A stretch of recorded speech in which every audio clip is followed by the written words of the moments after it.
We were kind of like one big happy family. Those were good times. Good times.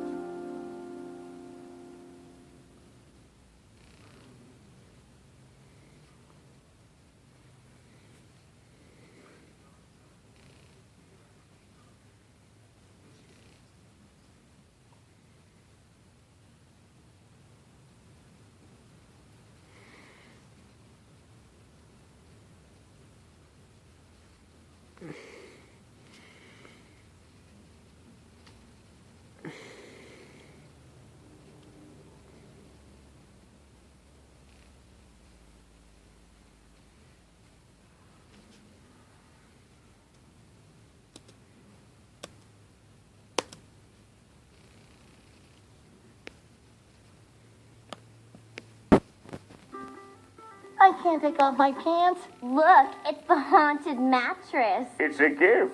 A gift from a friend. SpongeBob, I was so worried. I thought something terrible had happened. You must think I'm pretty dumb. Huh. Nothing personal, lad. That's it. I'm moving out of this neighborhood. Take 2, 6, 7, 7, 9. Maybe it's the way you're dressed. I'm not crying. I'm laughing. As far as casting goes, my approach was first have an idea in my head for each character before going to a casting director who would find some potential people for that role. We basically found these people that sounded, I guess, like the voice that I crudely could do for the characters. We really spent a lot of time and a lot of sessions just figuring out what his laugh would be, how he would sing, how he would cry. Steve spent a lot of time dialing SpongeBob in. I remember Tom, who was looking in the mirror and looking at himself, and he said something like, "Oh, what's a sponge with square pants and a tie?" Thinking that I could get a job at a fast food restaurant. One crying Johnny coming up. I thought about that name SquarePants, and I thought it was really funny. It describes what SpongeBob is literally, but also I think it's his character. He's a starchy little square guy, well-meaning, clean-cut little nerd. We knew that we wanted SpongeBob to be a character of indeterminate age, much like Jerry Lewis, or physically very, very rubbery and insane, kind of a man-child, but you can't really pin it down. He goes to school like a kid, but he has a job like a grown-up. Hall monitor SpongeBob reporting for duty, ma'am. I'm ready to assume my position in the hall. The character that Jerry Lewis played in those movies was very SpongeBobish in that his enthusiasm and desire to help people would often start a snowball rolling down the hill.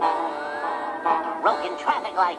Who's to say my monitor duties should end just because the bell rang? I can be helpful anywhere. This looks like a job for the Hall Monitor.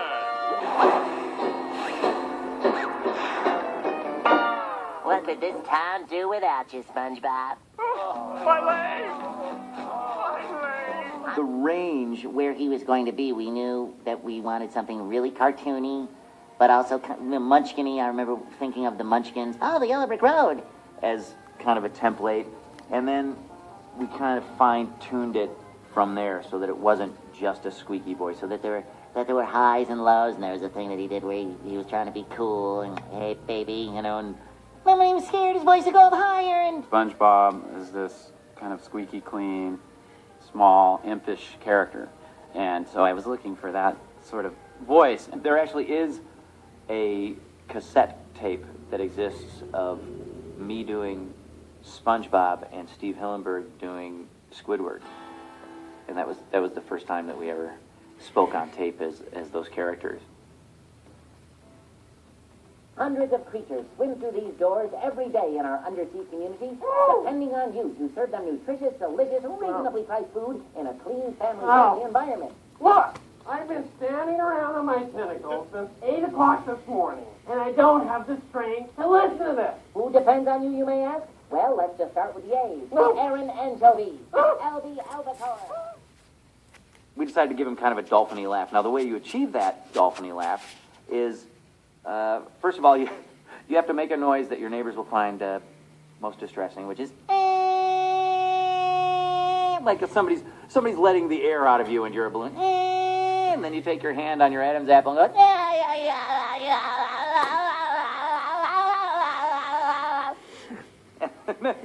and then they give you money, and your parents say, wow, that's weird, that you can actually make a living doing that. Squidward is this curmudgeon, snotty, aloof, a wannabe artist. In a way, Squidward is the guy I can identify with most because he's a lot like us. It's a rock. He looks at SpongeBob, you know, he is crazy at times, and no one seems to notice except Squidward. It's a big, beautiful old rock. Oh, the pioneers used to ride these babies for miles, and it's in great shape. SpongeBob, will you forget the stupid pioneers? Have you ever noticed that there are none of them left? That's because they were lousy hitchhikers, ate coral, and took directions from algae.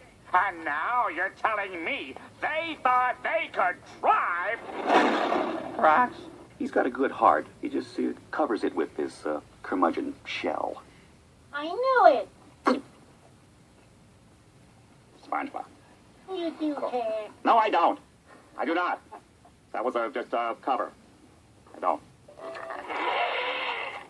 Yeah, you actually care for that thing? Squidward has this big honking nose, and he's a bit of a malcontent. And so I just put everything up in the nose and gave him the "oh, please" attitude, and, well, there it was. Hold on there, little square dude. For Sandy Cheeks, I was looking for a strong female character that could be friends with SpongeBob but not a love interest. They really bang around and do karate together, kind of like stunt buddies. And so that gets him into trouble, creates some conflict in the way they challenge each other. So, what's your name? Sandy. Sandy's all about her mouth because of her huge teeth. So she's right here. She's right here at the front with her buck teeth. And that's pretty much how I find Sandy. I have to go to the teeth. There it is. What is it? Can't you see?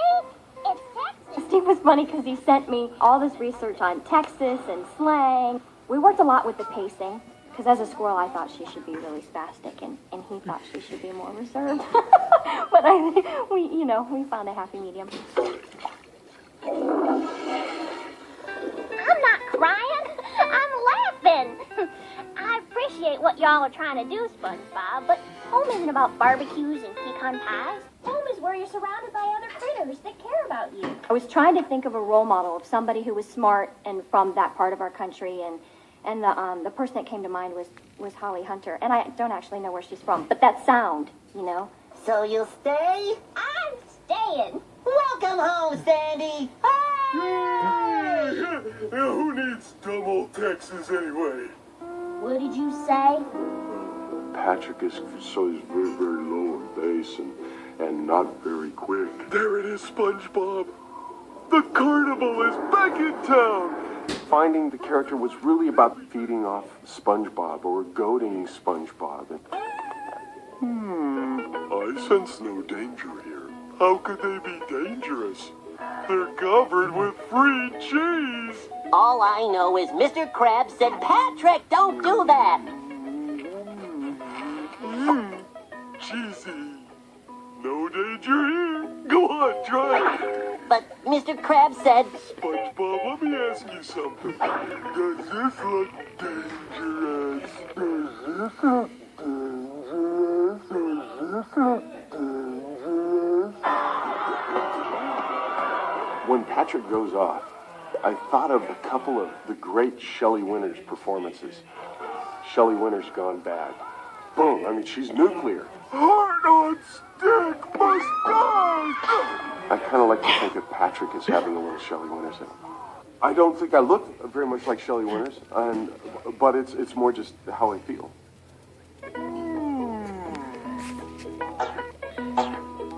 It's off to jail for you, Mr. Krabs. Patrick, you're fired. I don't even work here. Would you like the job starting now? Why would I? You're fired. Mr. Krabs is probably the only adult, with the exception of Mrs. Puff, in Bikini Bottom. Steve actually can take credit for the laugh. He wanted something different than a typical pirate laugh, but still a pirate laugh. I went in, I, and he said, "Now do it faster." I. Do it faster. Do it faster. See you there, Mr. Krabs. You will be responsible for bringing culture to this cultural wasteland we call Bikini Bottom. And not to mention the money. The money? He loves money, and that's really all you need to know.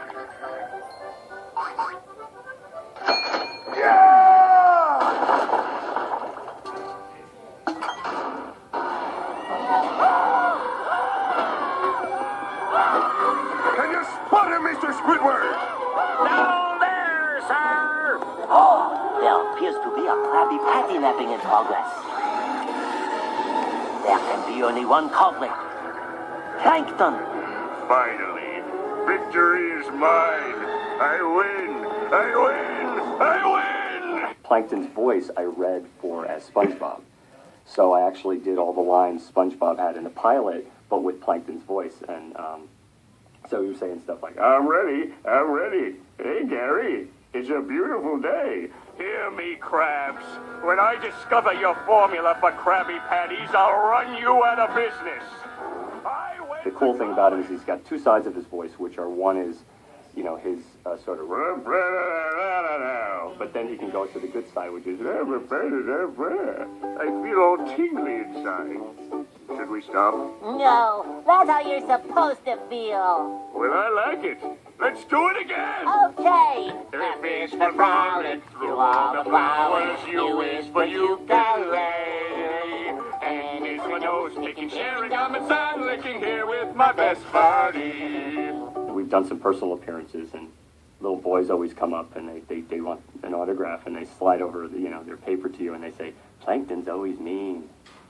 And you feel this like energy of they completely love it. They completely, it's like, he's mean all the time. I love it. And you're just, it's funny because you can see it's the same thing I would have connected with as a kid. All knees will bow to Plankton. Hail Plankton! I win! I win!